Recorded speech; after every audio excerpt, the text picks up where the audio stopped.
सकते हैं। लेकिन मणिमाला, इस गुफा के दोनों किनारे देखो, कितनी सोना हीरे है। देखकर लग रहा है कि ये कोई राजा की खजाना है।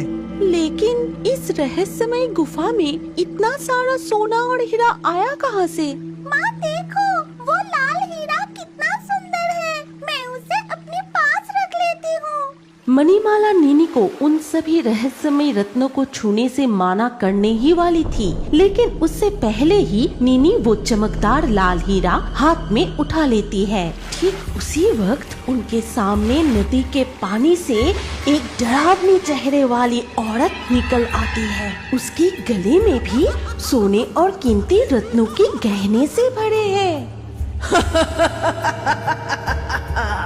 मेरे इस खजाने को देखकर तुम लोग भी लालच में आ गए हैं ना? अब तुम लोग भी मरोगे। ये कहकर वो भयानक रूप वाली औरत अपना लंबा हाथ बढ़ाकर नीनी का गला पकड़ के पानी से ऊपर उठा लेती है। कृपया मेरी बेटी को छोड़ दीजिए। हम यहाँ आपके खजाने चुराने नहीं आए। हम सिर्फ अपनी जान बचाने के लिए इस गुफा में आश्रय लेने आए हैं। क्या कहा? तुम लोग मेरे खजाने को चुराने नहीं आए? फिर तुम्हारी बेटी ने मेरे रत्न को क्यों छुआ?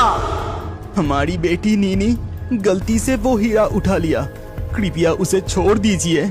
छोड़ दूंगी, लेकिन उससे पहले तुम्हें मेरा एक शर्त माननी पड़ेगी। क्या शर्त है? बताइए, हम आपकी सारे शर्त मानने को तैयार हैं। बस हमारी बेटी नीनी को छोड़ दीजिए। कई युग के बाद तुम लोग इस गुफा में आए।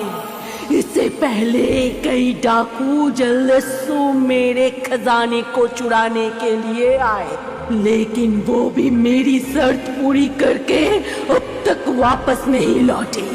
अगर तुम मेरी शर्त पूरी करके वापस आओगे तो मैं तुम्हें मुक्त कर दूंगी, और बदले में जो भी मदद तुम मुझसे मांगोगे, मैं अपनी सारी शक्ति से तुम्हारी मदद करूंगी। क्या है वो शर्त? कहिए, हम आपकी शर्त मानने को तैयार हैं। बस हमारी बेटी नीनी को छोड़ दीजिए।